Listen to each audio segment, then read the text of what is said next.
Hi friends, ഞങ്ങൾ എങ്ങോട്ടാണെന്നല്ലേ? പറയാം. ഞങ്ങൾ എന്ന് പറഞ്ഞാൽ ഞാനും തിത്തിലിയും ചമേലിയും. ജൂൺ 19 വായനാ ദിനമായതുകൊണ്ട് തിത്തിലിയുടെ സ്കൂളിൽ ഒരാഴ്ചത്തെ പ്രോഗ്രാം ഉണ്ടെന്ന് ടീച്ചർ പറഞ്ഞു.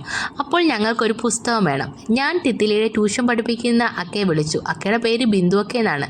ബിന്ദു അക്ക പറഞ്ഞു ഗുരുമന്ദിരത്തിലെ ലൈബ്രറിയിൽ നിന്ന് പുസ്തകം എടുത്ത് തരാമെന്ന്. അപ്പോൾ അങ്ങോട്ടുള്ള യാത്രയാണ്.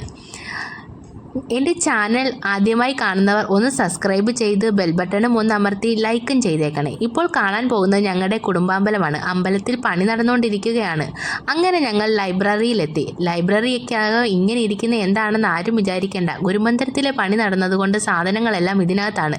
ഇനി ലൈബ്രറി എല്ലാം പഴയതുപോലെ സെറ്റാക്കണമെന്ന് ബിന്ദുവക്ക പറഞ്ഞു. അങ്ങനെ ബിന്ദുവക്ക ഒരു പുസ്തകം തിത്തിലിക്ക് കൊടുത്തു. റഷീദ് ചുള്ളിമാനൂറിൻ്റെ തേൻതുമ്പികൾ എന്ന് പറയുന്ന പുസ്തകമാണ് ബിന്ദുവക്ക തിത്തിലിക്ക് കൊടുത്തത്. നല്ല പുസ്തകമാണെന്നാണ് പറഞ്ഞത്. അങ്ങനെ പുസ്തകം തിത്തിലിക്ക് കൈമാറി. പുസ്തകം വാങ്ങിച്ചുകൊണ്ട് ഞങ്ങൾ വീട്ടിലേക്ക് യാത്ര തുടർന്നു. അപ്പോൾ ഓക്കെ, ബൈ.